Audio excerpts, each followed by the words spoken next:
What's going on, everybody? Welcome to another episode of Gaming with the Bros Cast. Hello, episode 75. 75. We're making our way up there. Making our way downtown, baby. Making our way downtown. Faces past, I'm homebound. Let's go. Do. My name is Harrison. I am joined by my brother Nick, as always. Nick, before we get started on the games we've been playing and all that good stuff, how was your week, man? Well, I don't know if anyone can hear a difference, but I got a new microphone. This is the Shure SHURE SM7B. It's used by Juliet Michaels, as I found out, and it's pretty good. You have to get a preamp with it, so it's a Coda Music preamp. It helps boost the decibels because it's pretty quiet when you first get it, and you need this kind of phantom power thing. I don't know much about it, but it makes it sound a lot better. What made you pick that one over other ones, or did you just kind of do your research?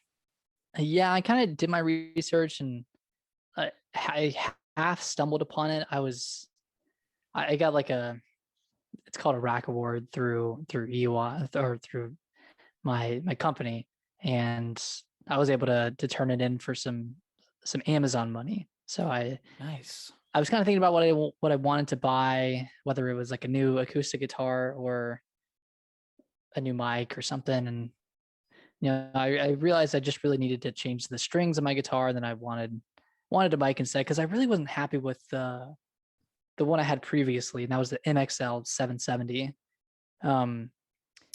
Kind of similar story. This one, or this old one, was a little bit too quiet. So, and it kind of cut if I went to, if I talked too loud.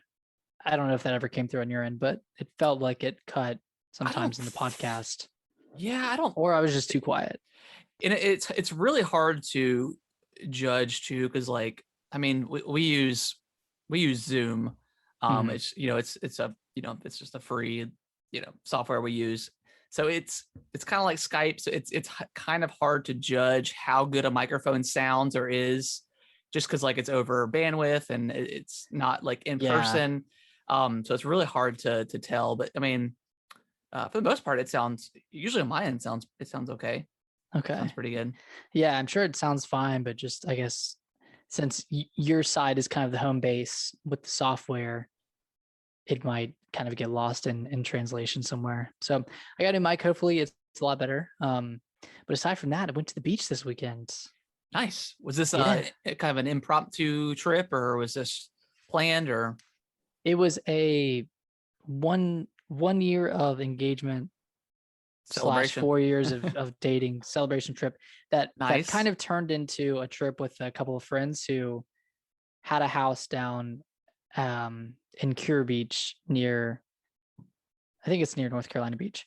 Okay. But we had an Airbnb booked, and we got dinner with them last weekend, and they were like, well, we have a house if you guys want to go and hang out. And we were like, yeah, heck yeah. So we went there and saved some money on Airbnb, and we actually ended up using that on another staycation in Charlotte.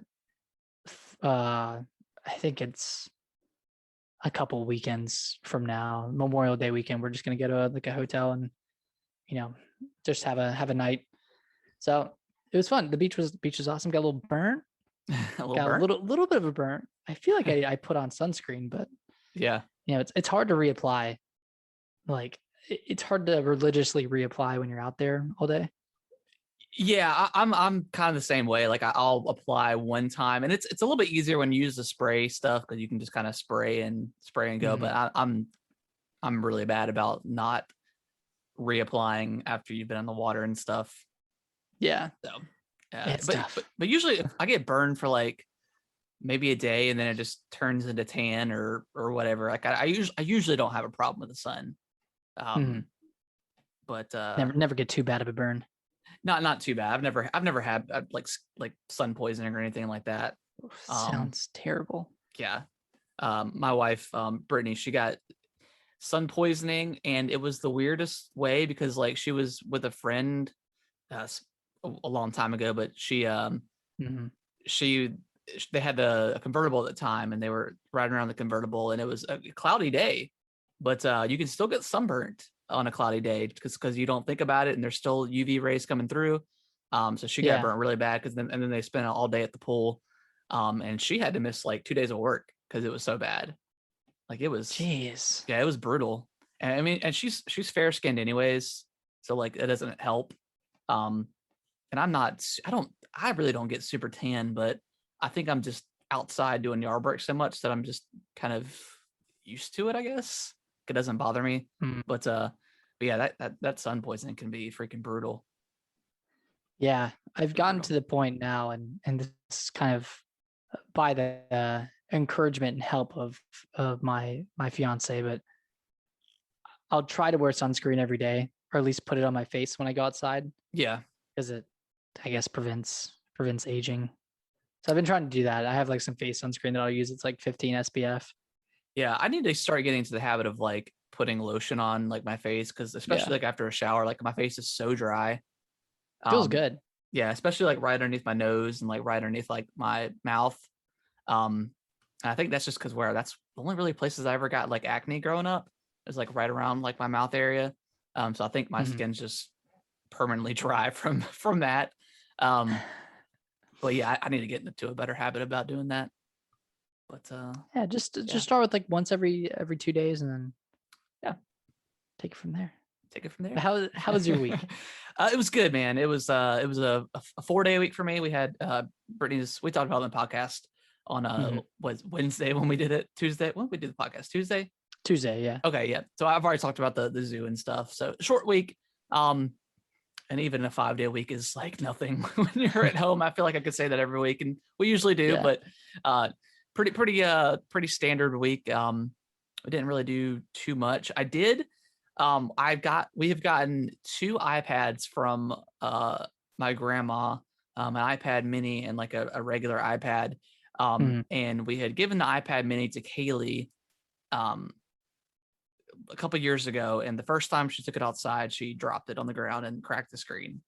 And then like she kept picking at the screen where it was cracked. So I finally replaced it. I took a heat gun and had to like do it around the iPad to melt the glue, and then suction Okay. cupped it off. And then I had to undo some wires and plug everything back in. And it works. Now I just got to get with Brittany, our grandma, because she doesn't know her password to her ID, and it's locked Oh, with she's not gonna the know. yeah. So like I'm gonna have to figure something out. I mean, we're going to the beach with them in a couple weeks anyways, so maybe I'll just Mhm. wait. But I got Kellen like a nice like case and stuff. He picked the color out. It's purple. It's my favorite color too. So I didn't Little I proud didn't dad moment. yeah, I didn't persuade him or anything. And then now I have got the other iPad, the bigger one that we're giving to Kaylee. Um, I have to do a little bit of soldering. I've never done it before. Um, What are you doing? What are you soldering? well, I've the charging port in the iPad is broken because Bernie had dropped it on the ground. And I think the little piece, the lightning connector broke off. Mhm. I think that's the problem. It won't charge. So I got a new charging pin or charging plug. I've already opened up the iPad. Didn't realize I had to solder anything until I got it open. But I've got like a little $15 soldering kit. And this is what this blue mat is in the background. It's like Okay. a rubberized thing, and it's cool because it's magnetic, so you can like put the screws on it so it doesn't go anywhere. So pretty excited to learn how to solder. Never done it before. I feel like after Are you gonna splicing YouTube it? no, I'm just gonna I've YouTube already. I'm ready to go. I'm ready to go. Okay. Okay. So after like splicing together like my lights that I did in the carport a few weeks ago, like I'm just feeling real good about myself, man. I'm feeling like I could do anything. Eh, Putting the PC together, I mean that's a feat in its own. Yeah, exactly. Put the pizza together, like just it's good times, man. Just I'm learning lots of new stuff. Doing good So stuff. yeah, very excited about that. Other than Nice. that, not much is going on. Looking forward to the Putnam Palooza next week. Excited for that. Yeah. we're having our parents are having a big party at their house and Yeah. getting a food truck and a couple of performers. So it'll be a good time. Yeah, good time. Yeah. Other than that, man, nothing really. Just Resident Evil all week, baby. Resident Evil. Yeah. I only see one game on each of our lists, and that's Resident Evil. Yeah, I Eh, thought so- about playing Final Fantasy 10 because it's on Game Pass, but Mhm. I'm just really just trying to. Just been really enjoying Resident Evil so far. So Oh, before we jump into it, I do have one game that I forgot to put on there. okay. I downloaded and started Destroy All Humans, the Oh, remake. cool. Yeah, fun. It's a very like 2000s game, like Yeah. super 2000s. It's got the humor of like early 2000s. I don't remember when it came out, maybe like 2008 or something like that. I think it 2007. was like 2003, 2004. No, 2004. 2004. Yeah, because it was it's the only non-Halo game to ever use the Halo engine. That was like Oh, on the box art back in the day, and it came out after Halo, and I'm pretty sure it was before Halo 2. So 2005. 2005. Okay, so it was after Halo 2 then. Okay, yeah, that was a pretty all right game back in the day. I enjoyed it. Stubbs, yeah, I enjoyed it. Not Stubbs. Oh shit, we're talking. Why am I thinking of Stubbs the zombie? Because they're very similar. Yeah, Destroy All Humans. Never In mind. Everything I just said, theme. just reverse. Yeah, Destroy All Humans. I remember playing that as a kid. It's pretty fun. Mhm. Yeah, it's fun. It's described as an open world on Wikipedia, but I don't think that's necessarily true. It's from what I've played, it's pretty level based. Yeah, it was like Uh, a pretty open level. It's definitely not open world by any yeah, means. yeah, open level, I guess. Yeah, it's like a kind of a sandboxy kind of level thing, like per Mhm. bit. But I remember it being pretty fun back in the day. Yeah, it's fun. Very very crude humor. Yeah, Just, very early 2000s kind of humor. but it's on So, Game Pass, so if you wanna yep. check it out, give it a download on there. But Before we jump into to Resi, I want to hear your thoughts on It Follows. oh yeah. So we talked about that last week. I think the next day, yeah, Wednesday night, Alicia and I watched it, and it was crazy, man. It like Yeah. there wasn't a monster, so to speak. Like it's all just people, but it's a thinker. Like it is definitely a thinker. I mean, I think it's kind of based around like sexual assault. Yeah, for sure. I mean, yeah, I guess that's heavily implied, but yeah, definitely a thinker. And it's one of those movies where it ends and you're like, wait, I gotta do some research. I gotta look Yeah. this up and Yeah, you look at got a theories. Wikipedia and yeah.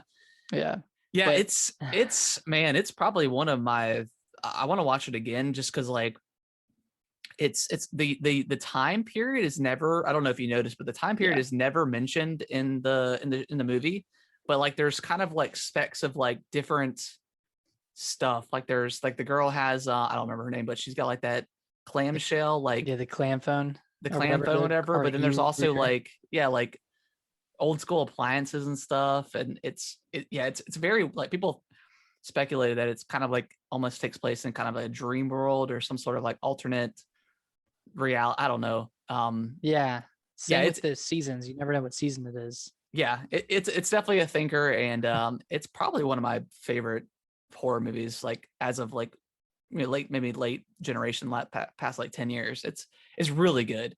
Um, Yeah, yeah, it was really it's good. solid. Alicia was so mad at me. Like we finished the movie and she said, "Okay, I'm not gonna be able to sleep. Like I know I'm not gonna be able to sleep." And then she wakes me up at 2:30 a.m. She's like, "I can't sleep." It's like, why would you make us watch a movie on a weekday? I was like, We why does a weekday matter? right. Me and Brittany, we usually if we watch a horror movie or something, we usually tap off the night by watching like some sort of comedy or something. Not movie, That's but what we just like did. some TV show or something to kind of get you out of that mind frame. Yeah, but she was so grumpy, man. It's like, I'm sorry. Like You That's liked funny. you liked the movie. Like it wasn't even that scary. It was just, like thematically and thinking about it, like thinking about just something walking after you Yeah, for just never miles and being able miles. to, because there's that one point where she like drives off and she falls asleep on top of her hood of her car, and I'm like, I just don't think I could do that and not Yeah. know when like, yeah, just the thought of someone always watching you, I guess, and just chasing you nonstop, um is kind of scary to think about, because it's not necessarily a Yeah. scary movie, but it's definitely, it's got some pretty It's a thriller. creepy, yeah, pretty creepy spots, and a couple of like heavy gore moments, but not almost not really, because like it's yeah, it's really good. It's really good. I was trying to do the math of how long it would take the thing to walk, Yeah. like, like 20 miles or something. Like Yeah. I would probably every day drive 30 to 50 miles to try to, well, oh, I don't know. I don't know. If you walk like 3 miles an hour, that's Oh, 10 hours you you'd do. get This there. is what you do. You sell your home. You sell you get like a little tiny home that you can put on wheel. You can put it like on a trailer or something, or live in a Uh, trailer, and then there you go. You just drive you just every keep on day. driving. And you don't have to worry about it. Or you live on a boat or something.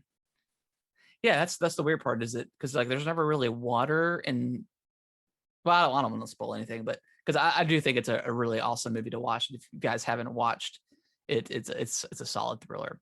I Mm. do want to talk about one show too, that I've been watching. It's called Invincible, and it's It's on. anime, right? Yeah. It's animation, whatever.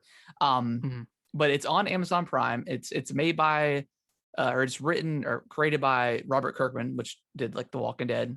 So pretty solid stuff right there.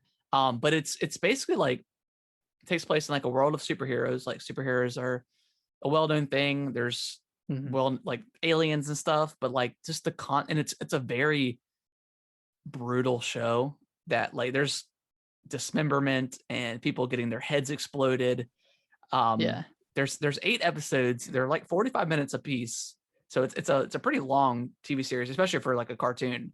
But Mm. it's fantastic. Like if you Did you finish it? remotely, I did finish it. If you remotely like any like superheroes, Marvel, whatever, I would say definitely give it a shot. The first episode is a little slow, like most shows, but Yeah. the ending is so insane that like it just hooks you immediately once you finish the first episode. It's so good. I love it. I love it so much. I'll check it out. Yeah, it's I've been solid. hearing good things about it. Yeah, our friend Diego told me about it, and I'd seen stuff on Mm. Facebook and some trailers for it. He told me to watch it because it's really good. And yeah, after that first episode, I was absolutely hooked. It was Nice. fantastic. Yeah, maybe I'll watch an episode tonight. Yeah, it's super good. That being said, Nick, you want to jump into full Resident Evil spoilers? Let's do it. So you're on your fourth playthrough. I'm on for, and just I'll timestamp the episode from when we start to when our discussion ends. That way, Mm. if you guys want to skip it, but just this whole episode is basically Resident Evil. So if you haven't beaten it, it's not a super long game. Finish it. Pause the show. Finish the game. Come And come back. back. That being said, Nick, Resident Evil. What were you saying? So you're on your fourth playthrough. I'm on my fifth. Obviously we both love it. What are your final thoughts? Because you hadn't beaten it last time we talked last week.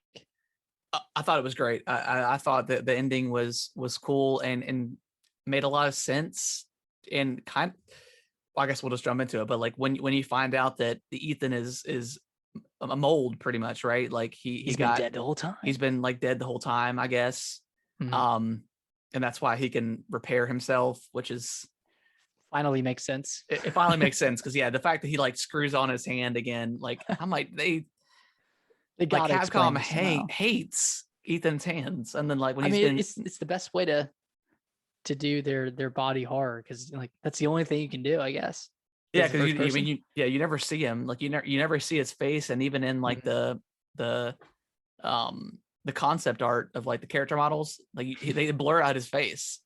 So I thought the ending was crazy. Before we kind of jump into that, just kind of like, I mean, the game, if you're still listening and don't care, I guess, but the game is kind of broken into what, 5 major kind of areas. You got like the village, which is like the hub area. You've got Castle Dimitrescu.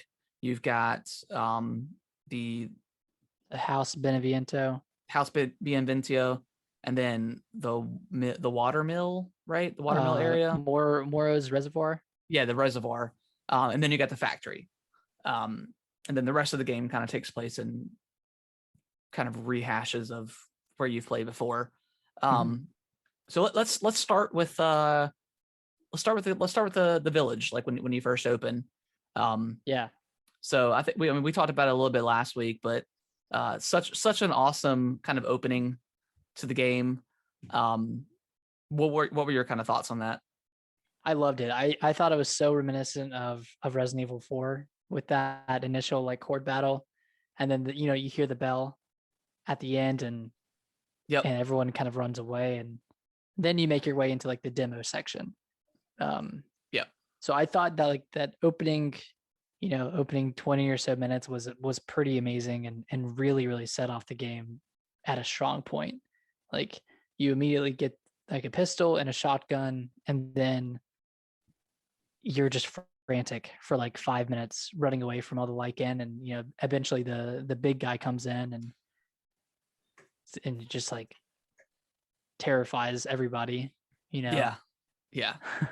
It was I thought it was great. Like the beginning was great, and you could really see that you were going to come back to it, and there's going to be a lot more stuff to do. Like there was like the wells that needed an item. There were, I think, a couple of locked doors, a couple of gates that you couldn't open, a couple of areas that ended up being busted open later by Lycan. So you could definitely tell there was like a lot more to it than what you saw from the start. And I mean, that's like classic Resident Evil. Yeah, that's some of my favorite parts about Resident Evil, is just being able to come back and very, very Dark Souls-esque, Bloodborne-esque kind of stuff. That's some of my favorite stuff in gaming. Whether it's through like, you come back and, like you said, like an enemy's open up an area for you, or you have a certain item that you can open up a new part of the map. I didn't realize that the village area was going to be a hub. I thought it was just, you would maybe come back to a different spot. So I didn't really read much. I know like IGN did like their IGN first kind of stuff on Resident Evil. I didn't really read much of that, just because like I knew I already wanted it, so I didn't want to spoil anything for myself. And I'll do that with like kind of the bigger stuff that I'm super excited for. But I was so happy that they had like just kind of a hub area, and it wasn't huge. But there's definitely a lot of stuff to do in it, whether it was, getting the treasures after you unlock that from the Duke. That was so fun. That was a lot of fun going back and getting those. And it changed even like aesthetically, like after Moro's Reservoir, you come out and there are all those signs up. I guess Heisenberg put them up. Yeah. But they were kind of leading you to the stronghold. Yep. It's like, oh, this is kind of cool. It reminded me of it almost reminded me of Borderlands in like the signage. Yeah, kind of. Like the design, kind of like, I don't know how to neon retro look to it. Yeah, definitely. So let's say I guess we'll kind of go by character as we go through the areas. How did you like the Duke? I love the Duke. I love him so much. He's got so like, I really do listen to everything he says, because he's got some interesting information and callbacks, and he's just a great character. Yeah, and just being able to sell all your items to him, unlock or upgrade your weaponry. Even like the hunting stuff, like going for the area and trying to find like the fish and like the getting the poultry and stuff and permanently Yeah, unlocking your health and speed and stuff like that. Um, just so much to do in this game that man, it's packed, man. yeah, It's it's packed. packed with content. And yeah, the Duke was a great character, and just the fact that he Mhm. shows up like so randomly, but you're like, Right when you yes, need them. yes, exactly. You're like right when you need him, he pops up, and you're like, the Duke. I did miss him at one point, like during the when you're in Moro's reservoir. He's kind of I like did too. I missed him the first time through. I missed him the first time through. When I came back to unlock to lower the reservoir or the gate, I saw him, and I was like, man, I Mhm. could have used you before this area, but I was able to upgrade and stuff. But let's start with the Castle Demetresque. Yeah, so that's the first like major area of the game, and you initially get introduced to all of the four lords, but we'll talk through them as we go through the areas. Yeah, Um, but yeah, that the castle, I think the castle was like the most classic Resident Evil area of the game. Like it was very reminiscent of the mansion from Resident Evil 1. yep, And there's just like the classic locked doors that you have to find keys for, yep, and you can kind of go around like treasure hunting, and you're obviously getting chased by the daughters, and eventually you're getting chased by Lady Dimitrescu, um, which wasn't as bad. Like it wasn't like nearly as scary or as um just not as like not as frightening as Resident Evil 7 Jack Baker. Like yeah, that one got my heart racing a little bit.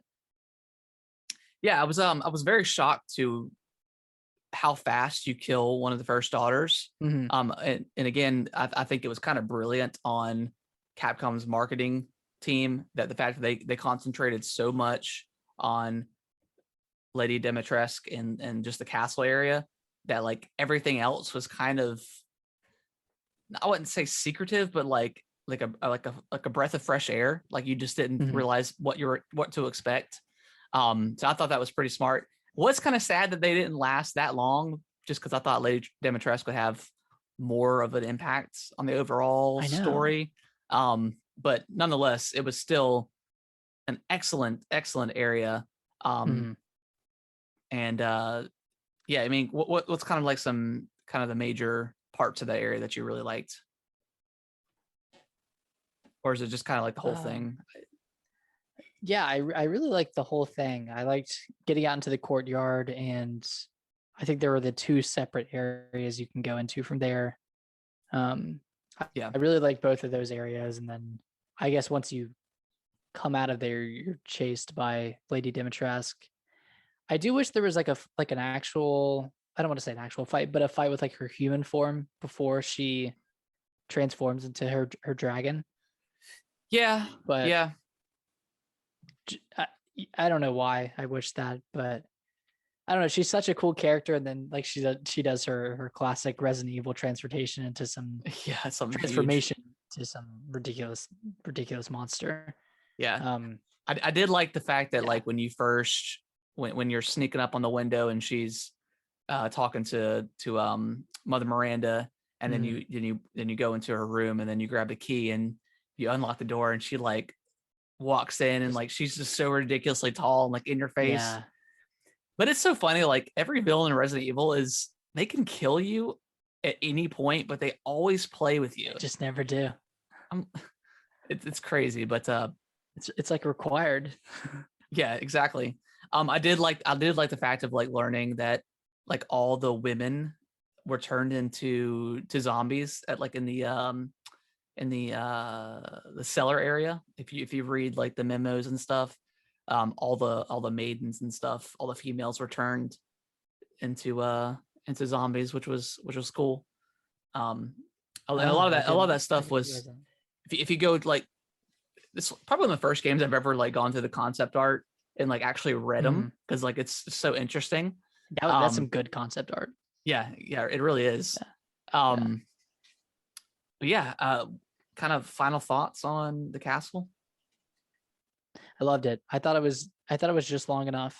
I mean, you mentioned last week that you're like, well, once I wanted to get out of the castle, I was out of the castle and I was moving on to something else. And I thought that that was pretty true. Like that held true for me as well. Like Yeah, it didn't that's go on that's too long. probably that's probably the longest area in the game, I would say, maybe. Between that and the Yeah. factory. Um, Between that and the Fat Three, that's the longest. You can kind of blow through it once you know where to oh go. my God, yeah. But Going through on your second, third time, and yeah, it's like 20 minutes at tops. So I love that. I yeah, love that about it. yeah. The fact that like, I mean, I think my first playthrough was like 9 hours and 20 minutes, something like that, and then Mm. my fastest time was like 2.5 hours or 2 hours and like it's ridiculous, man. Like it's so crazy how they do that. But I mean, with New Game Plus, like I don't know, they You can kind of just tear through it. yeah, they kind of they don't care. Like they just let you kind of I mean everything except for like key items you get to take with you, Mhm. which is awesome. But moving on after the well, I guess the boss fight, Lady Demetresque. How'd you feel about that boss fight? I liked it. Yeah, I thought it was solid. It kind of made you use all of your arsenal, close range stuff, shotguns, and your pistol. And then once she started flying around, you had to either snipe her out of the air or use your pistol. And I thought that was pretty clever. yeah, And then you go up to the top and do your final kind of showdown with her up there, and then that was it. And then she's dead. And yeah, what about the knife? I thought at some, the knife that you grab. yeah. I I thought thought that that was would gonna have some play. significance later, but Yeah, I would, or I wish you could like at least hold on to it or find it or something because it was like yeah, badass looking knife. it was pretty sweet. Yeah, but yeah, excellent area. Great kind of opening um area to the game. Mm. Besides like the village that you get at the very beginning, but great area. I enjoyed all the fights with the daughters were different enough, with them Yeah, being the same, like same same way of killing theme. them. Yeah, same theme. They were all different enough that those are a lot of fun to fight like for the first Hmm. time. Um, but yeah, after that we move on to the kind of the most different part of the game of House Bienvento. What is it? Bienvento, Vento, Ben Beneviento Bienvento. But or yeah, Bienviento, that's one like of the those two. most kind of PT esque. I mean Resident Evil 7 I think was inspired a lot by PT, um, for some parts, but yeah, definitely heavily influenced with PT and some of the parts with 7. Um, Hmm. but I mean, yeah, this area was definitely the creepiest, for sure.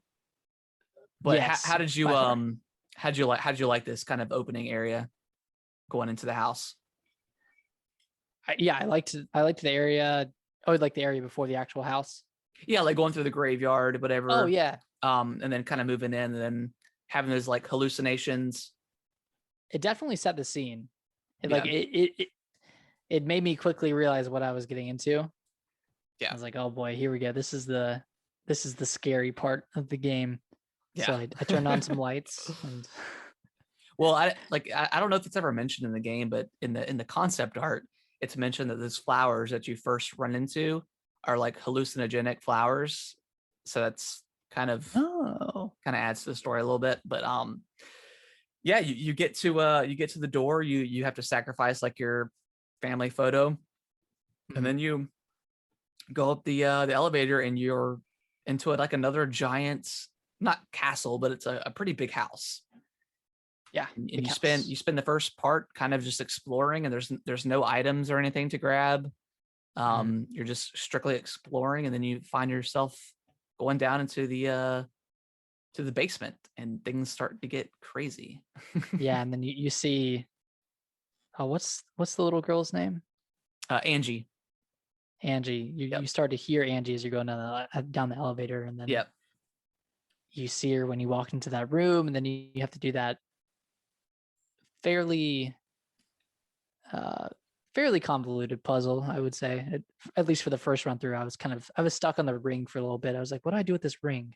And I Oh, realized I yeah. had to look at it and see the wedding date. Yep. Yep.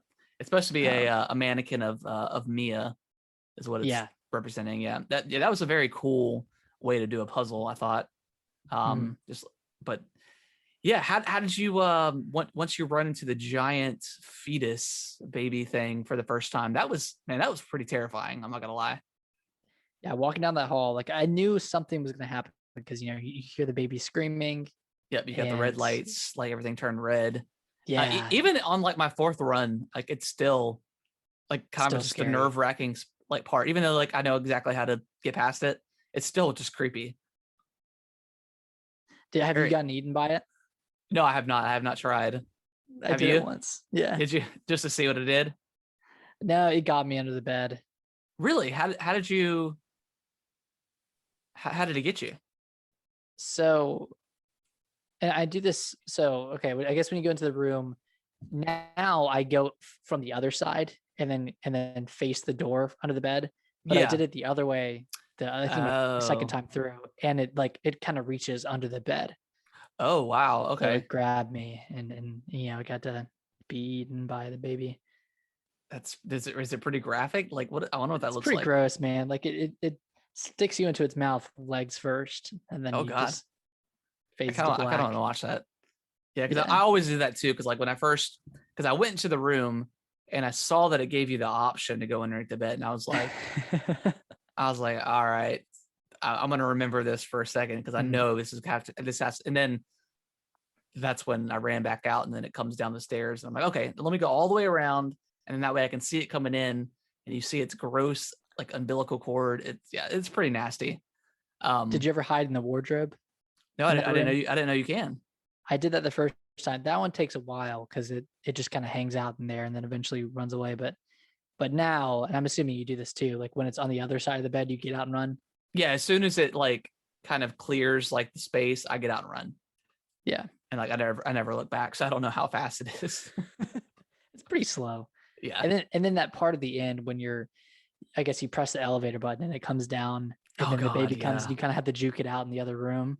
Oh, I Is never that what did you that. do? No, I just you have enough time for the elevator to open and to get in.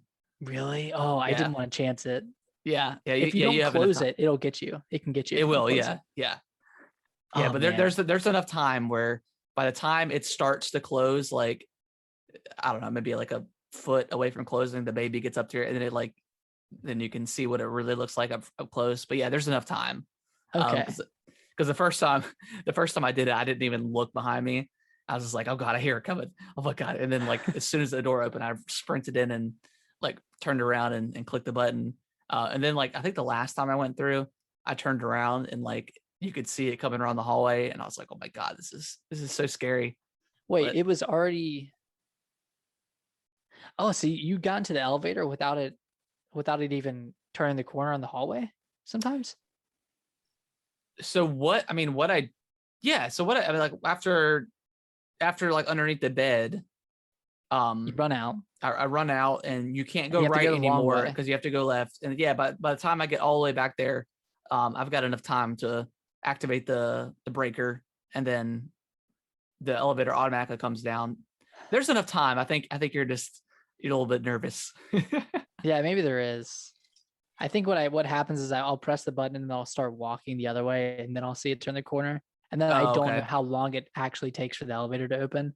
Yeah, it's not too much. It's like 5 seconds after you put the breaker, but I mean it feels like an eternity because you have a Yeah. giant like 8 foot baby crawling towards you.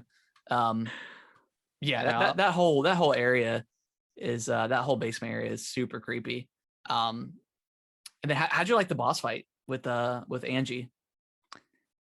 It was cool. I mean, it was a pretty freaky boss fight as well. I didn't get like attacked until like the third run through, and I was trying to do it in like under a minute 40, Yeah, and I couldn't find the doll, and then like all these dolls like come up to my face and start stabbing me. I'm like, okay, this yeah, is on a timer, yep. and I have to be quick about finding Angie. Yeah, I did get attacked once in my first run of the game. But yeah, Mm. it's a super creepy part. Yeah. Was it what you expected it to be? Like, was the boss fight like? Did you expect a hide and seek boss fight at the end of this? Not really. I didn't really know what to expect, to be honest. I mean, you Because didn't you have didn't your have. weapons. Mhm. Um, I mean, I really didn't know what to expect, but I'm definitely glad it was like different, that it didn't require any sort of like shooting or anything. Yeah. I mean, it's definitely the most different part about this game than anything else. Uh, and that's why I love this game so much, is like every area is different. Like there's just, Mhm. it requires different things. And yeah, but yeah, any final thoughts on the house, Bienvento, whatever, however you want to say it, house B? House B. I didn't know that the doll was controlled by Donna until like my second run through, Mm. where like I saw her sitting. Well, obviously the first run through, because you stab her and you see her laying there, but I didn't know she was controlled by someone else, which was cool. Oh yeah. Yeah. After my first run through, that section takes like 15 minutes Oh yeah, tops. it's super quick, Like super quick. I got through that and Moro's Reservoir. I think total between those was 30 minutes. Yeah, yeah. I was like, damn, Mora's those. area is super quick too. It's like nothing to it, Yeah. at all. You want to jump into that one? Yeah, yeah. Let's jump into it. Um, so yeah, the reservoir is like the first kind of area where it's not really the only area you get the boat, but majority. It's like the first time you get into the boat or whatever. Mhm. Um, yeah, he's a gross, He's a and gross man. you kind of feel bad for him, because like he's just so nasty, and you could tell he just like is like in constant pain. He just wants to, do Miranda proud. Yeah.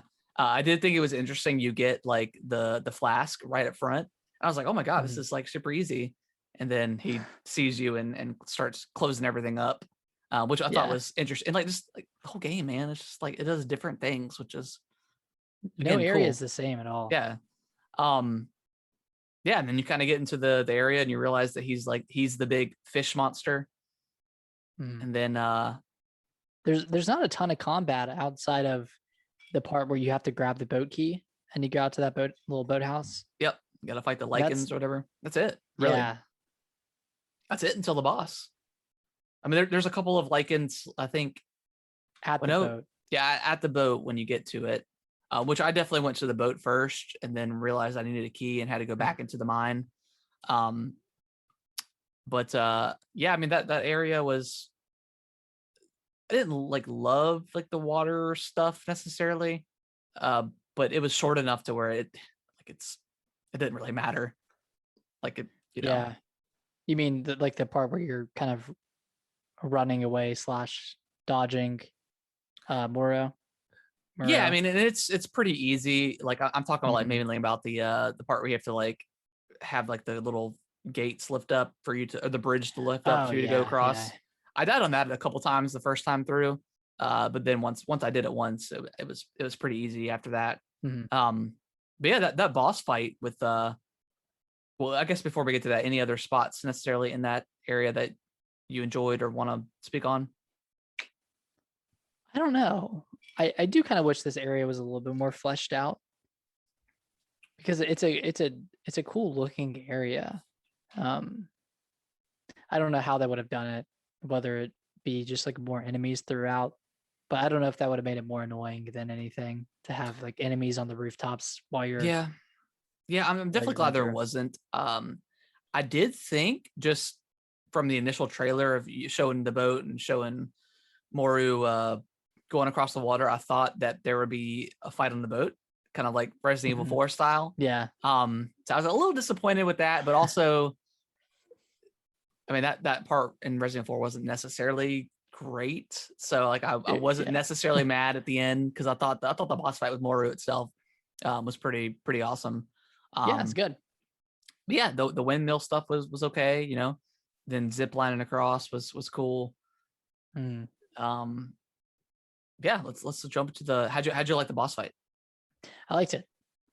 Yeah, I didn't. I was curious because my first time through, Muro had two phases of getting on the roof Yeah, and spraying acid. I didn't know if I could shorten that, and you can. yeah, you You can can. technically kill him before he even goes into his first Yeah, phase, but yeah, so I was a little wary. I was like, how am I gonna? Because there's a like a challenge for doing it in under a minute, for doing the fight in under a minute. And I was like, Oh, how am I really? gonna? Yeah, yeah. There's a time based challenge for each boss, and that one's a minute. I was like, how am I gonna beat this guy under a minute if he keeps going on the roofs and doing that? But it's a cool fight. Magnum. Like, yeah, Magnum. Yeah, it's a cool fight though because you can kind of lure him over to explodable barrels, Yeah. or you can just like bomb him with your grenade launcher, or snipe him when he's hanging out of the mouth of the monster. So it's got some cool moments. Yeah, and again, like him just being so nasty, like I felt bad for him because he just felt like he wanted to die, but like not really. But I'm just Yeah, like, dude, I have to kill you because I mean, Ethan says it. You're disgusting as your death was disgusting as you were in life or whatever. Um, yeah, I felt bad for that. Felt bad for that dude, but yeah, cool boss fight. Don't love the acid rain that he did. I did die on that Mhm. once when I first Oh played man. through. Um, which Oh, I I mean, did. like the checkpoints are like pretty good in this game, I would say. Yeah. Even when you don't save um at typewriters. But what were you gonna say? I cracked up. I don't know if you heard this, but it's the point after the lifts that you're moving up or down on the Yeah, water. And he's like, he had just come at you, and Muro goes, I'm he's the like, best. yeah. I was about to say that. Yeah, yeah. There's some funny lines in this game. Mhm. Um, and I'll speak on one the very end, but No, I think yeah, I'm the best. I was like, it's like, Moro, what? what? That's so random. What are you talking about, dude? The best at what? Being a fish? Okay. Um, final thoughts in the Moro area. I thought it was good. It was Yeah, probably one of the weaker areas yeah, overall, but I mean, it was all right. It's pretty short. Like, I yeah. don't dread playing through it No, it's at pretty all. pretty short. Yeah. Going on from that, you're immediately kind of persuaded by Heisenberg via a bunch of signs that he's miraculously put out through the entire village area The somehow. entire 15 minutes that it took to do Yeah. the reservoir. But he kind of leads you to a lichen stronghold, and it's kind of his testing area for you. Oh, before we Oh, jump in there, we skipped over two fights. One with I guess they're both with the werewolf. One right oh before you yeah. go into the reservoir, and one in the area where you Oh get the yeah. magnum. Yeah. Those are cool fights. I Yeah, really they are like that. cool. Yeah, Yeah. the creepy. I don't know what they're called, but yeah, the creepy kind of like I think they're like the most werewolf looking enemy in Werewolf. the game. Like Mhm. it's pretty much just straight up werewolf at that point. Yeah, Yeah, those are yeah, cool pretty fights. much. Yeah, I love like a lot of I mean going back to the house uh Biento, whatever. Um like when you go back to get that treasure, there's a giant Mhm. like axe wielding guy there. So like there's like mini boss fights in the game too, Just which is awesome. kind of unprecedented for Yeah. Resident Evil. Yeah, that was cool. That was a fun fight. Yeah.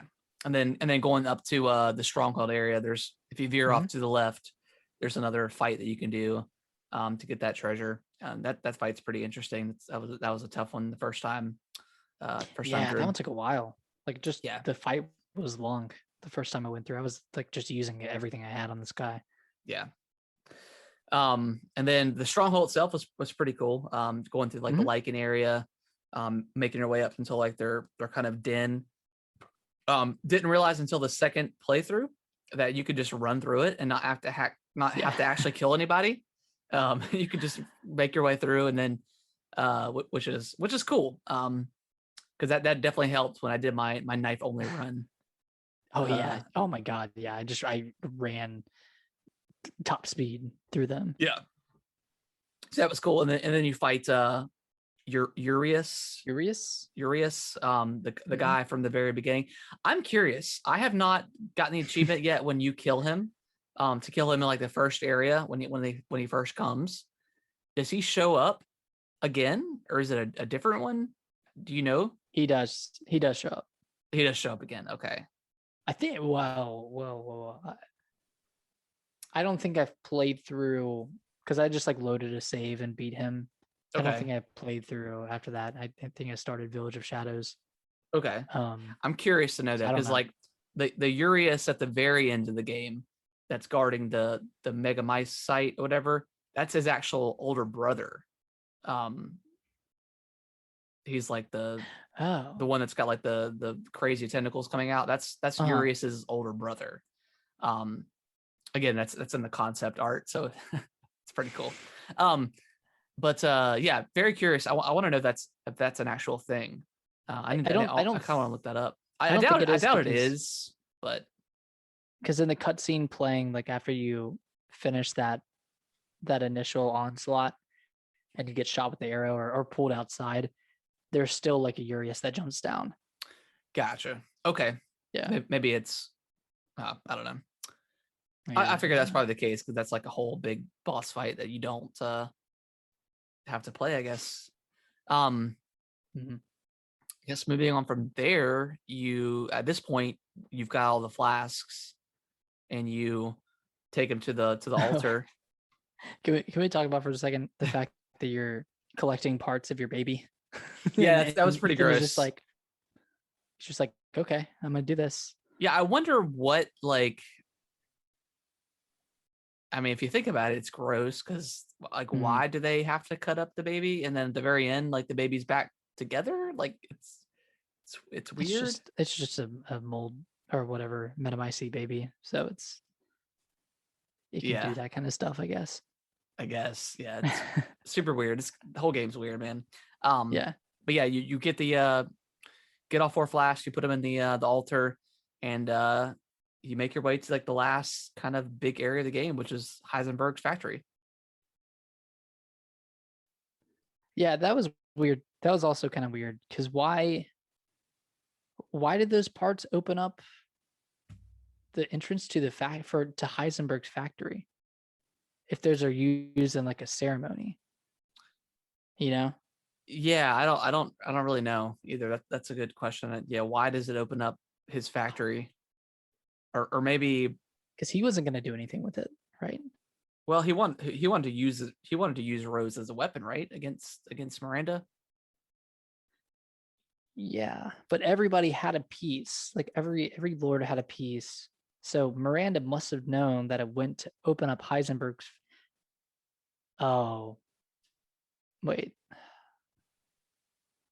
Yeah, why? Like I don't know why. Because like if Miranda knew that Heisenberg was up to something, and she already had all the pieces, she would just open it up herself and go there. But Or that still begs the question of why those even would open up a path to Heisenberg's factory in the first place. well, I think maybe because at the very end of the game when you get to upgrade your stuff for the last time with the Duke, you go back towards that area again. So I think that's where the Mhm. ceremony was supposed to happen. But I think when you take like the Giant's Chalice and you put it on there, I think it maybe Heisenberg lowers you because he wants to talk to you. I think maybe Yeah. that's probably what his reasoning was. That's the only thing Okay. I can think of because like Yeah, that makes sense. um yeah, maybe he just does it on purpose to get you down there to talk. But yeah, you make your way across the bridge up to the big field, Mm. and you talk to Heisenberg, and Ethan's not having it, and he pushes you down into a to the factory. The pit with what's his face? Uh, Slurm is his name. Wait, no, it's Sturm. Sturm, yeah, Sturm. Yeah, Slurm. creepy. Yeah, weird looking. Like this whole area, all the monsters were pretty interesting, for the most part. I So liked yeah, him. yeah, you start off getting chased, uh, by Sturm. yeah by Sturm, which is a guy with a propeller strapped to him. And their chainsaws as propellers.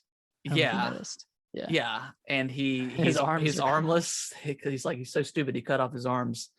So you're chased by that, and then yeah, you make your way into the factory proper, and it's basically kind of split up between three levels, and you kind of have to. I guess let's start with the first level. I guess where you go to the mold area. You have to create the molds. Mm.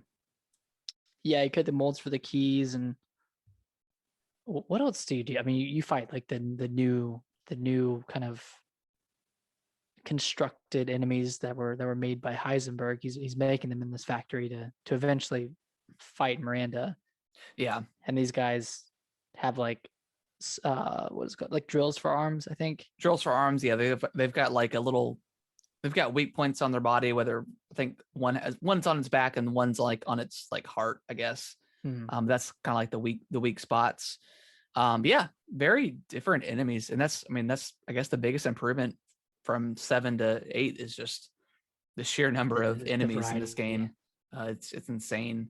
Um, Yeah, but yeah, how did you? I guess we don't. I guess we don't have to break it down per level, but after you kind of make your way up to the third level, and you have to go back down to the first, and like everything's dark again, and then like you see Mhm. like the big hulking enemies coming slowly at you for the first time. That part was pretty creepy.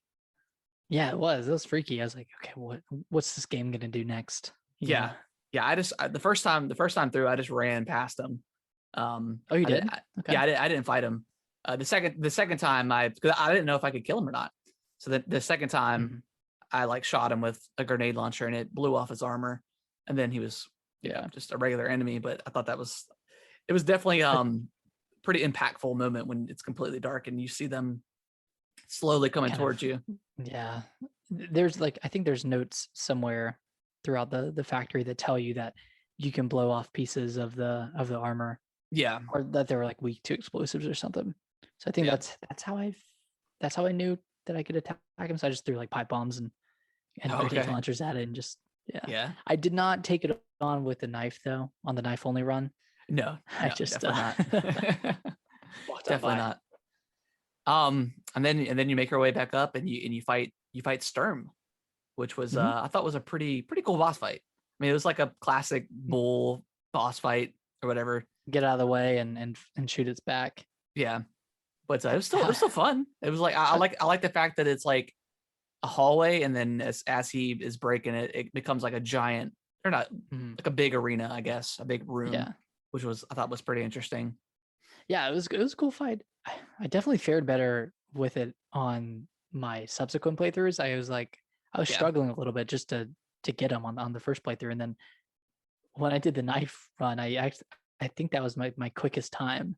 Of course, it was on casual, but like I just yeah, like stayed on him and yeah. just kept on slashing. That was a fun fight for the knife. Yeah, that was fun. Yeah, it was pretty quick on that run Mhm. too for me. Because I was like, man, this one's gonna be kind of difficult, but yeah, you can just get right up on Yeah, them it and wasn't too take them bad. out pretty quickly.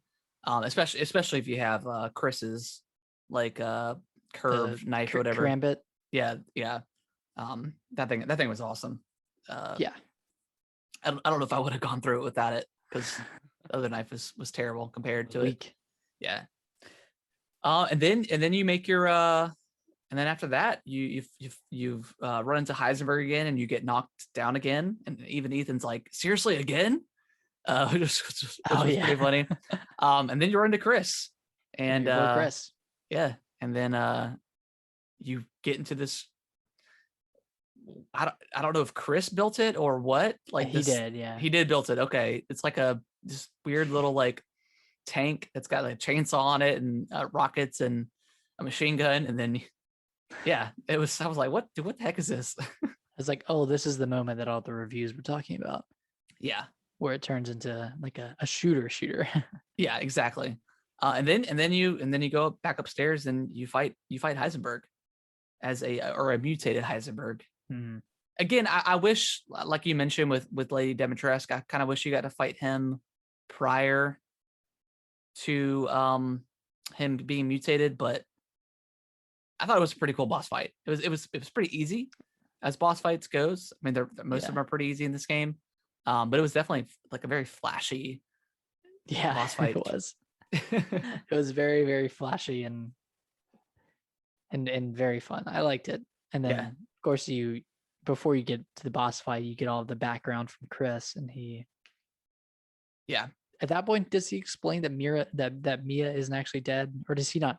He doesn't know. He doesn't know Oh, yet. he just knew that Miranda had taken over Mia in the house. Yeah, and then like they even one of the Hound members comments on it. It's like, why don't they just tell Ethan what's going on? Like, be like, hey, it Just tell him wasn't everything. it wasn't I didn't shoot Mia. It was Miranda the whole time. It's like a 10-second explanation. Yeah, it'd be like she could transform. Boom. Like it's just so convoluted for no reason. Yeah. But whatever. It's Resident Evil. It's fine. But yeah, that the Heisenberg boss fight is pretty fun. Yeah, I had a good time with it. It was a fun fight. And then you get your heart pulled out by Miranda. Yeah. Before that happens, Heisenberg does make a comment. yeah. He says, "I'm not a." He said something about like punching boulders or something. I'm not a boulder punching asshole. Like Yeah, which is hilarious. If you don't know, Resident Evil 5 ends with Chris literally punching a giant lava rock. It's one of the most absurd things I've ever seen in a video game. Yeah. And it's Resident Evil. So yeah, that I'm glad called back to that. Yeah, exactly.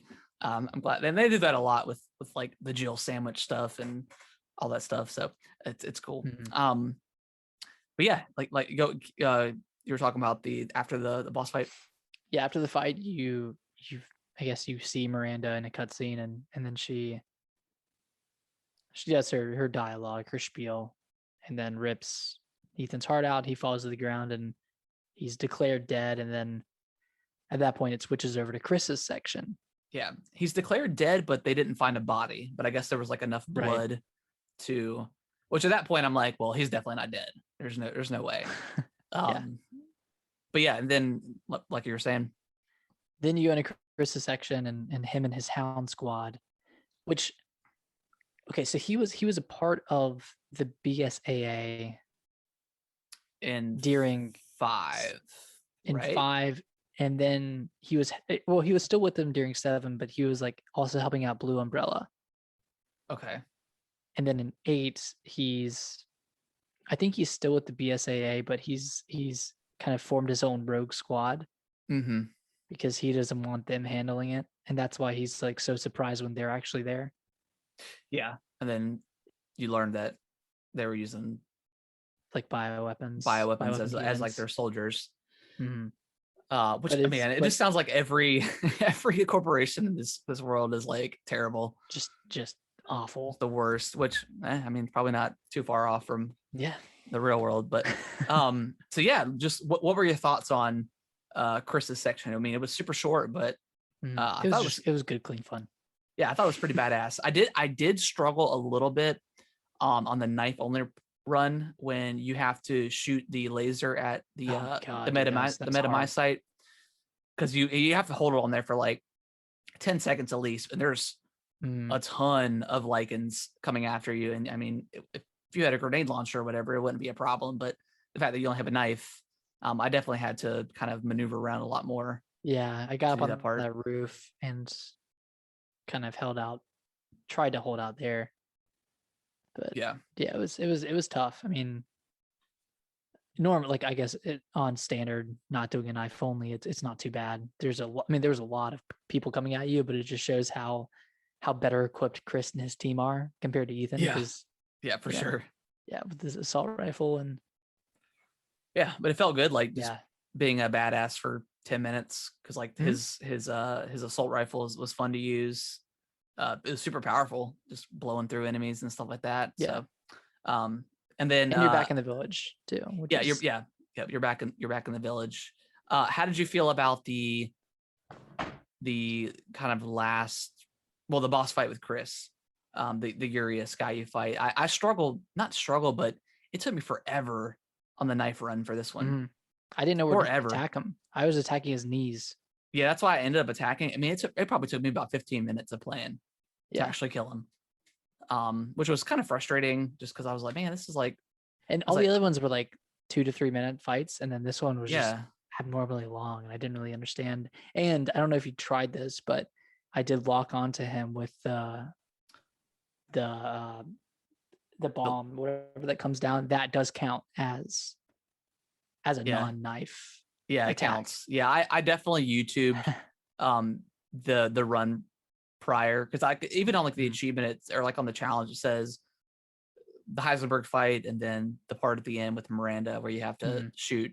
That's the only places that it mentions that you can use your guns. And then of course you can use your guns to shoot like barrels Objects and and objects and stuff like that. Which was cool. But yeah. because I think there's a part in Moru's reservoir that you have to shoot I don't know, a piece of wood to make it fall and make a planks. bridge. Yeah. I tried to do it without it, and I was like, how am I gonna get this? Yeah. So yeah, but regular going through it like for the first time, it was definitely a really cool fight, and a little bit stressful once you're able to use the laser targeter, because you're just trying to find some time. Yeah. to lock on. Yeah, it was a good fight. I mean, I thought it was a really short section, like 30 minutes max, I think. Yeah, probably like on your first shorter. run. Yeah, maybe maybe even shorter than that. And then you make your way down to the cave and find is it metamycete or is it megamycete? It's metamycete. Metamycete. Okay, and then it's like creepily like in a fetus form. Yeah, looks like a baby, man. Yeah, which is weird.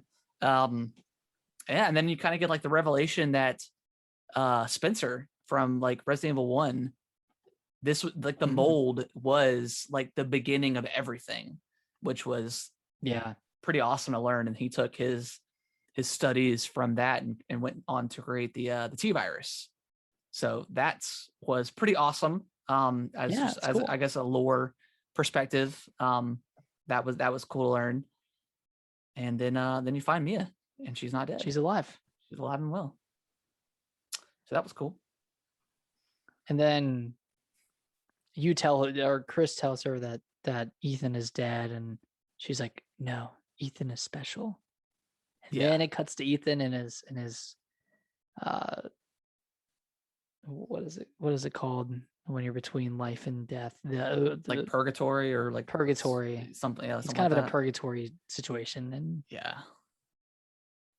you talk to Evelyn there, and she tells you you've been dead this whole time. That was also cool, learning that Evelyn came from Miranda, and was so that was cool to learn. So that tied into 7. Yeah, I mean, a lot of like, there's not a ton of like story stuff, like as an overall Resident Evil, lore, I guess, that ties in, but like not until the very end. But that was still cool to learn all that stuff. Yeah, it closes a lot of gaps. Which 7 was kind of the same too. I mean, there wasn't a lot of tie-in with like the surrounding universe of Resident Evil until really Chris comes in at the very end. You're like, oh shit, it's Chris. So yeah, this one definitely has more tie-in, but you don't really see it, like you said, until the very end. Yeah. But okay, so Chris, or sorry, not Chris. Ethan realizes he's a mold man. He's a little moldy, little mold moldy monster, little moldy boy. Yeah, so he had died back in the first encounter with Jack Baker at the house, when he says, "Welcome to the family, son," and knocks him out and stomps on his head. So he died there. And then I don't know if you noticed this, but when Lady Dimitrescu drinks your blood, she says, this tastes stale." I didn't see that. This blood has gone stale. So that's kind of a little bit of foreshadowing there. Huh. No, I did not. Because I guess I've only ever really watched that cutscene once, because I've just been skipping them. So yeah, maybe I'll have to watch that next time I go through. What's next after that? So you take it back over as Ethan, and you wake up in the Duke's carriage, and he and then he pretty much, that's like kind of like the last point in the game to upgrade your weapons and all that good stuff, and then you kind of say your farewell to the Duke, and then you go up to fight Miranda. I thought the boss fight was kind of weak, as like a last kind of boss fight. I don't know. How did you feel about it as just like a gameplay perspective? I liked it. I thought it was one of the better fights in the game, actually. Okay. She had a lot of forms that she cycled through, Yeah, that's true. and I think it was daylight when I played it, so it was a little dark, and I couldn't really see a lot of what was going on. Yeah. But it was a good fight. I mean, I think it was lengthy enough and challenging enough, but it wasn't it wasn't too hard, I don't think. Yeah. Yeah, it was a cool fight. Going through all the forms. I did like the I don't know, like the shadow form or whatever, when like the screen kind of cuts to black, whatever, and she like comes out of nowhere. I thought Yeah, that was that good. was pretty cool. And then you end up you end up defeating her, and that kind of last moment was cool. I feel like they do that a lot in Resident Evil, where like they strap you up and then you have to just kind of shoot. I mean, they did Oh that with the yeah. Heisenberg fight, and then like I don't know, the last fight, the last boss in Resident Evil 7, where like it's like the giant face, mold face, it's coming after you. You just kind of have to shoot until it's dead. So they do that a lot, but it's still They do. effective. And then yeah, you save Rose, and I think after that, what Chris comes and helps you. Yeah, he helps you out, and I'm just so shocked how you can't see Ethan's face, because this scene like takes place like in third person, like you're Yeah. seeing Chris and Ethan together, but Ethan's head is down, just bobbling. Like I'm trying to like look under the TV to see his face. Yeah, they never show his Really? face. Like even Yeah. yeah, even the concept art, they just blur it out. Mhm. So it's kind of interesting the fact they never show his face. But yeah, Ethan ends up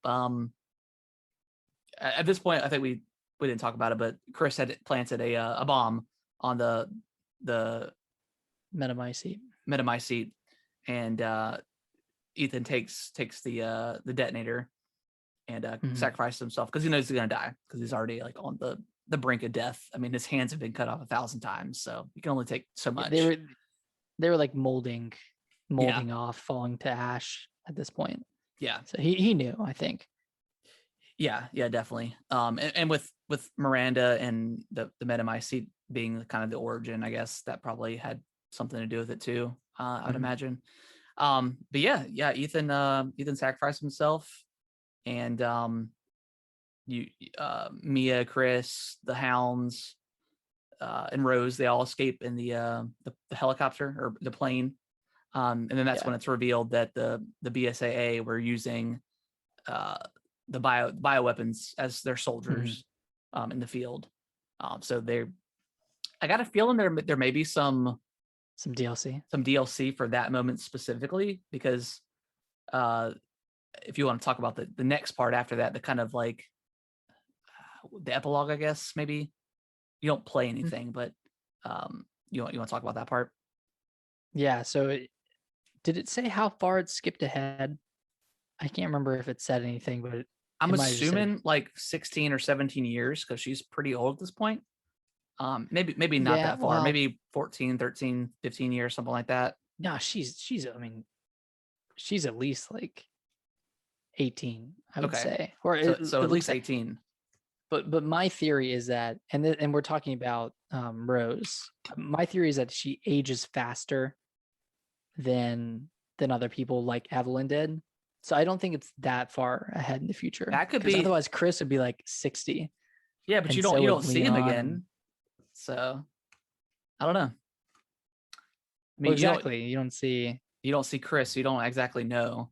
But yeah, I think that's a good point. I didn't think about that. Yeah, she probably does ages, or at least grows up faster than normal kids. But it's of her on a bus, and she's going to Ethan's grave. It had just been his birthday. Yeah. So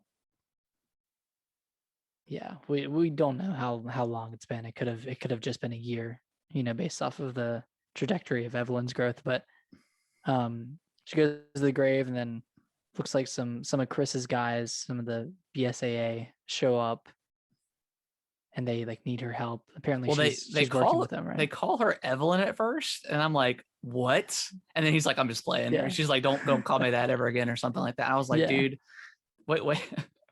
was like, oh my god, that would have been little crazy. fake out. Yeah. Yeah, And then interesting, and like before all that, it does say like the father's story is done, and it it's went done. through like another like village of shadows, kind of like, which I thought was really cool. Like I really love like that kind of like art style kind of Mhm. movie thing they did.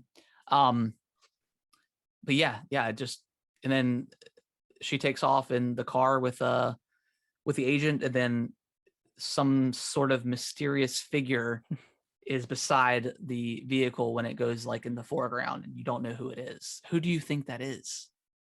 Is it Leon? I don't Who's this guy? know. I did, and this I People don't were think this is speculating that it's true. Ethan. I watched a video that did like a camera hack Yeah. and went all the way over there, and it was Where, Ethan with his like stupid. Well, no, it had his face. I don't know if you've seen his actual face, like, but they clearly didn't design his eyes to yeah. have any emotion in them. So just like these bug eyes on a face. But it's Ethan. So Okay. I don't know if that was just a placeholder person, just like, hey, I'm gonna put a Yeah. guy there and just have him walk. So Yeah. it could be Ethan. I mean, we didn't see him die, and by game and movie standards, if you don't see someone die on screen, then they're not dead. But I don't know how he would have survived the giant explosion that blew up the village. Yeah. I don't. I think it would be too easy for it to be Ethan. Mm, I think they've definitely just did a great job of saying, okay, his story is done. They literally said it on the screen. So for it to be Ethan, I think that would be kind of, I don't know. I don't know who maybe else it could be. maybe Um, maybe his story isn't like us playing as Ethan is done, but he's still like around. But we're just gonna yeah, play as Rose in the next game. yeah. I mean, that could be interesting. I just, like you said, I just don't know how he could survive that big of an explosion. But I Yeah, mean, especially in his state. yeah. I mean, crazier things have happened. I don't know. Um, but yeah, I mean, other than it could be an Ethan, who do you think? Who do you think it is? Maybe Wesker? He Maybe survived he Wesker survived the lava? from 5. Yeah. That's the last time he's been in. Yeah. Or was he Maybe. Wesker wasn't in 6, right? Who cares? Yeah, you're right. Who cares? Maybe it's like Um, maybe I don't know. Maybe it's not a guy. Maybe it's Jill. We haven't seen Jill since 5. yeah, yeah, Jill hadn't been there in a long time. Mm-hmm. Um, But was she in the BSAA? I think she is. she was, yeah, I think so. Okay, maybe that's her. I don't Or know. Chris, maybe Chris. But I don't know why he would be walking on the Yeah, road. yeah, I don't think it's Chris. That's too easy. Like Chris or Ethan, I just don't think it's either one of them. It's got to be somebody. I mean, it's got to be somebody important, like relevant, or Mm. I don't know. It's I hard to. think it'll It's hard to. probably be Ethan. Yeah, that's probably it. That's probably it. I just don't know who else would come to the story that made sense at this point. Because we haven't seen any other characters from Resident Evil. I did think at one point that the female hound agent was Shiva from RE5. I thought that would have Oh, been awesome, but that'd it been turns out cool. that it wasn't. But uh, yeah, that would have been cool. I thought she was a cool character, but Did she didn't die at the end of 5, did she? no, she hadn't been in since 5 or Okay. referenced at all. I don't know. Mm. Maybe she was just like a one-off character. Maybe. I thought she was a good character though. But Yeah. yeah, that was kind of it. I mean, that was the end of Resident Evil. Any kind of final thoughts, Nick, on the game? I mean, we both played I through it loved it. multiple times now, and we love it. And just the fact that you could beat it so quickly is crazy. But it's every Resident Evil game. But Yeah. yeah, I loved it, and the thought of playing as Rose in Resident Evil 9 and her having powers of some sort possibly, yeah, is kind of exciting, but a little wary. We've yeah, never had something like that in a Resident Evil game before. Or never had, yeah, never had powers like that. I don't think. yeah. They don't. I mean, they don't mention what her powers are. Um, Right, right. Maybe she's just good with guns. Yeah, so who knows? But that could be cool. As long as it's not some multiplayer thing. Mm, dude, yeah, That could please, be. please no. I mean, I honestly wouldn't mind like a spinoff like Chris Resident Evil game where you just like murdering through stuff. That could Just be punch fun. boulders and Just punching boulders, bro. Call of Chris. But yeah, it's definitely a fantastic game. I think it's not as scary as 7, but I think it's definitely better in just about every aspect of the game. I mean, obviously the enemy variety is, I mean, 1,000% improvements. I mean, it's got everything you want. It's got the new game plus. It's got all the unlockables you could do, mercenaries. Hopefully there's some DLC to tie us over between that and Resident Evil 9. I think there will be. I think there will be that Chris BSAA DLC Going we to talked that. about. Yeah, I think so. I think that's pretty heavily mentioned at the end of that. And then I would like some origin DLC of the people in the village. Yeah. Just to kind of see how everything went down, because we really didn't see any of those village characters after that demo, like after the part in the demo. Yeah, after like was it the Lucia or her home or whatever? Mm-hmm. Yeah, everybody dies right there. And that's it. And that's it. That's all the people you see. Yeah, that could be pretty cool. I would definitely like that. Or maybe I don't know. Or maybe she survived somehow, and the DLC is her getting out. But I doubt that. I mean, no, I just don't think she was an important enough character. Maybe it's Zoe Baker. That's walking up to the car. But doesn't she die? No. Spoilers, I guess. She doesn't die. She doesn't die at the end of, or like that part in Resident Evil 7 where you give her the cure, or you give Mia. That's what end of Zoe. That's what that DLC is centered around. Oh, okay, that could. You should play that. You really should play that. That one. I need to. Really good. I need to. Yeah, she's alive. Okay, cool. Man, maybe it's Zoe. That could be kind of interesting. Mm-hmm.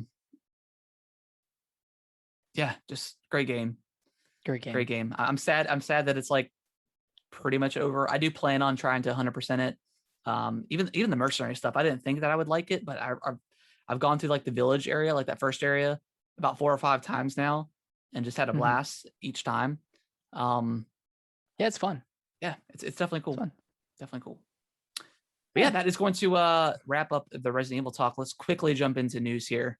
There's not a lot going on. The Starfield is heavily rumored to be an Xbox exclusive. We kind of already talked about that. I mentioned Bethesda was purchased for what, 7.1 billion, right? 7.1, 7.5, something like that. So I mean, pretty hefty figure. Yeah, I just thought there's no way Microsoft is going to make that acquisition and not have these games be exclusive. I mean, yeah, a lot of people are saying, well, why would you give up sales on, PlayStation products or whatever? But at the end of the day, Microsoft still wants to sell Xbox stuff, and they still want you to purchase Game Pass. And whether you play that on PC or Xbox or your phone, as long as you're subscribed, that's all they want. So yeah, and this was a rumor by VentureBeat and Jeff Grubb. Yeah, and he said, I think he said it was rumored to come to like the Xbox family, so it would come to PC. Yep. As well, and like obviously, your next flagship title, your next Fallout, your next Skyrim. If you're under the Microsoft umbrella, they're not going to want that to come to Sony. No platforms. I saw the article on IGN, and I already think that IGN commenters are like some of the most toxic community in the world. They're terrible. They're the worst. I apologize if you are a daily commenter on IGN, but yeah, for the most part, the people are just the most toxic. And people were so mad. They're like, this is crazy. What did you expect? It's like, what did you expect Microsoft to do? I mean, if it was the other Like way around, Sony would do the same thing. They would. if they So bought like From Software, like of course every game from FromSoft is going to come to Sony platforms. yeah, you wanna you're a hardware company first. You want to Mhm. sell your stuff. So yeah, I still find it crazy that people are still like so up in arms about it and so upset and just cannot believe or fathom the idea that it's gonna happen. Mhm. It yeah, it's gonna happen. I'm sorry. I think it's because we're not there yet. There's still like Deathloop on the horizon that's Yeah. coming to PlayStation, so it doesn't feel like concrete. But it's concrete. It's coming. I mean, Yeah. I mean, that's the not to deal's say done. like every like maybe Elder Scrolls isn't. Who knows? I'm pretty positive that's going to be exclusive, but who knows? I mean, they can do whatever they want. I mean, Mhm. they're Microsoft. They've put stuff on Nintendo products before. So I mean, Yeah, who we'll knows? see. Who knows? Who knows what happens? But yeah, I just expect that if you're, I mean, me and you, we're fans of both. We talk a lot of junk about Sony and PlayStation, but we just love I love, Sony. yeah, we love their first party games, and they're, I mean, absolutely incredible stuff. The kind of like the just the highest of tier on Mhm. game stories and gameplay. But yeah, as two people that own next gen Xbox consoles, we're excited because we get to play these games for free. This is the most important thing, right? $15 a month, you get it. $60 game for free. It's still crazy. And it's new games. And it's new Yeah. games, which is most important. Yeah. So that is awesome. Next up, Nick, you want to talk? I didn't actually watch this trailer yet, but I heard it was Oh, pretty you should give it a interesting. watch. Yeah, there's a new trailer for Mario Golf Super Rush, which is coming out in June. I think June 25th or so.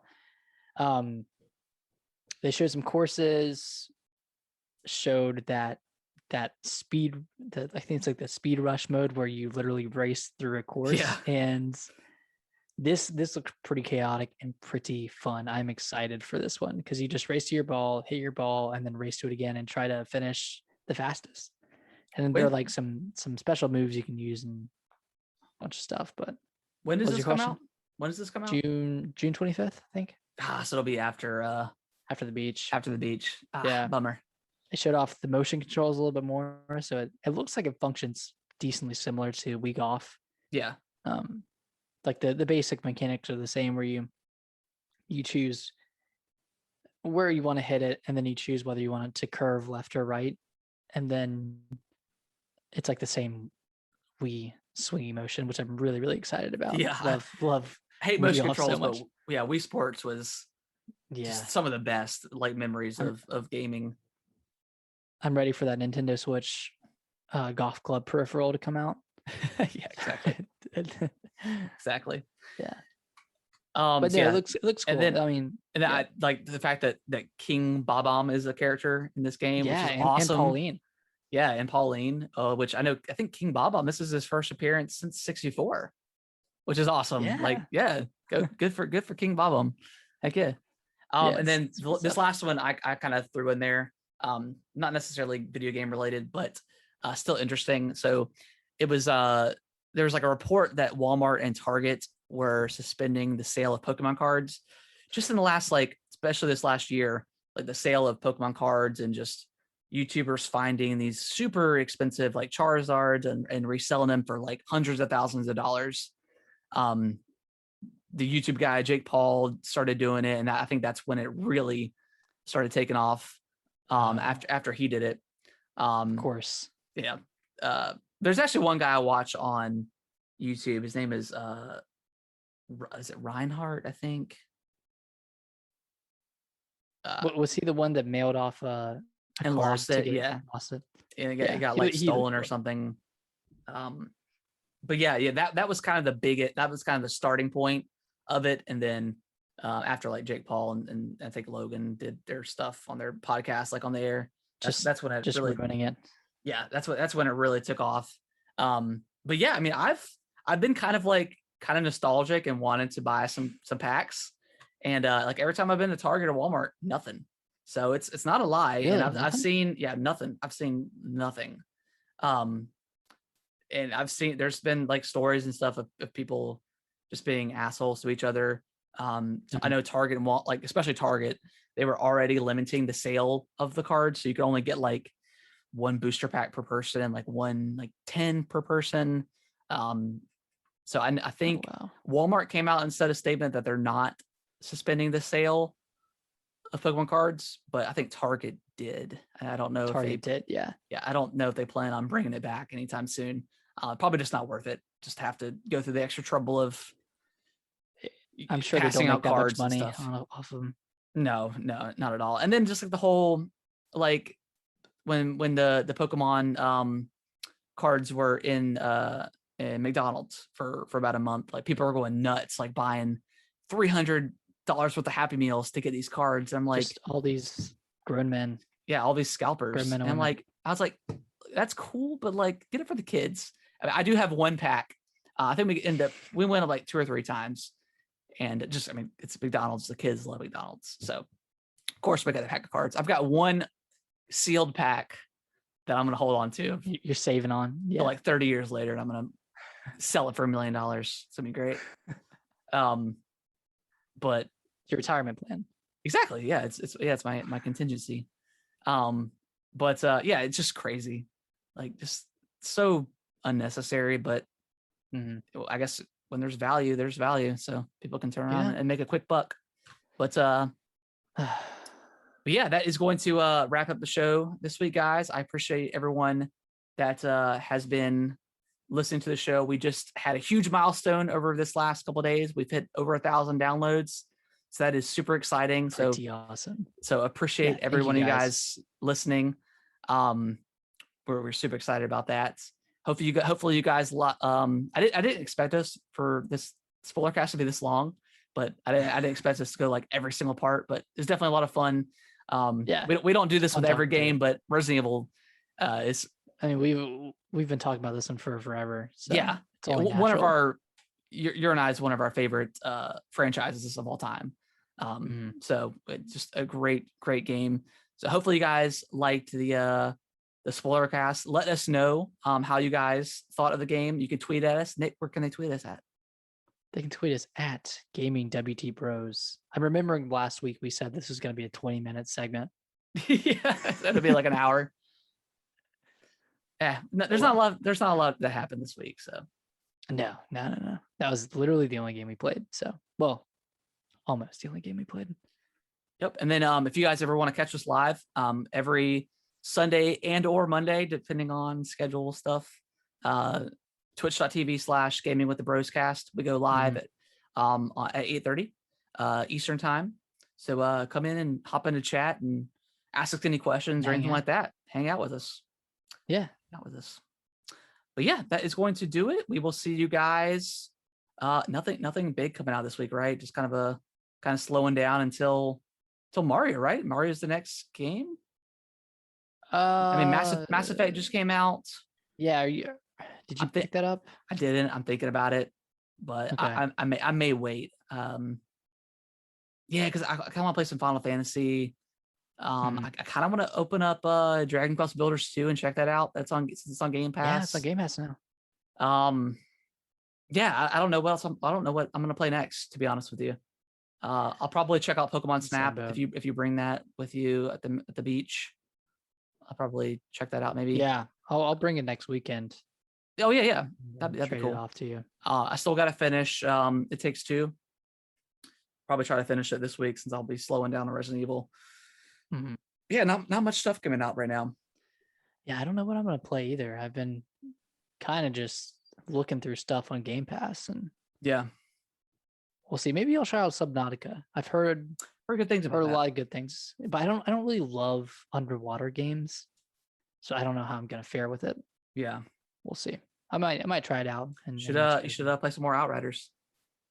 Yeah, dude. Yes, that is the game I'm gonna play. Perfect game.